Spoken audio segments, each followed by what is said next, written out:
Hi there, this is Marjorie Sarah, writer, blogger, mom of two, explorer, creative small business entrepreneur, and ancient astrology student.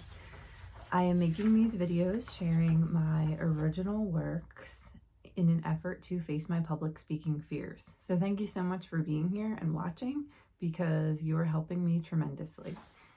Today's topic is on devotion, and I'm going to start with a quote by Hermann Hesse, and then I'm going to share my reflection on the topic of devotion. And the quote, "I have no right to call myself one who knows. I was one who seeks, and I still am.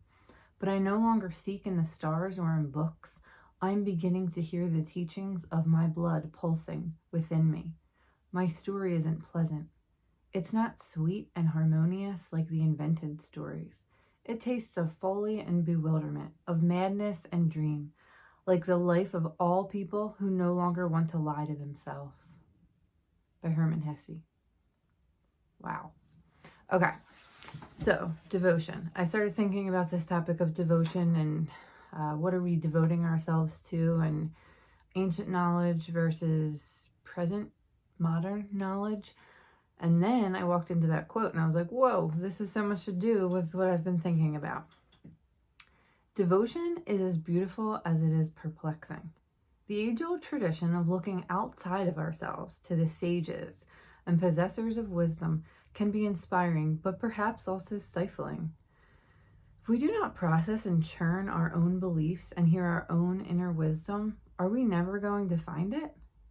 We all have so much buried deep within. Without looking, how can it be found?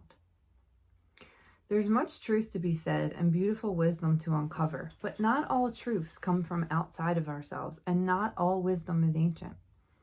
Some wisdom is innate, and some is divine. Believing in divine knowledge can be tricky.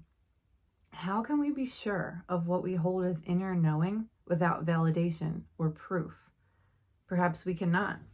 But it doesn't make that knowing cease to exist. It continually knocks at our door begging to be explored, deepening the belief with repeated exposure. We are part of the evolving span of time, just as much as a part of the mystery as all the great thinkers and innovators. We share humanity.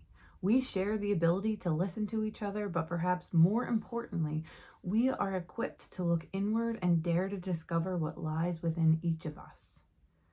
What am I devoting myself to? The answer to that question terrifies me at times. Even scarier when I pose the question 3 times in a row. What am I devoting myself to? What am I devoting myself to? What am I devoting myself to? Eek! Do I like my answer? It's an excellent mirror to evaluate whether or not I'm on track and living with intention. The great news is, asking this often is a surefire way to get back on track. The bad news is, it's challenging.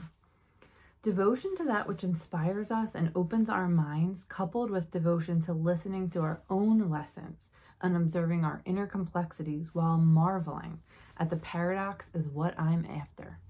It's exciting and fruitful, always challenging, and equally worthwhile. Thanks so much for listening. I hope you enjoyed it, and I'll see you next time.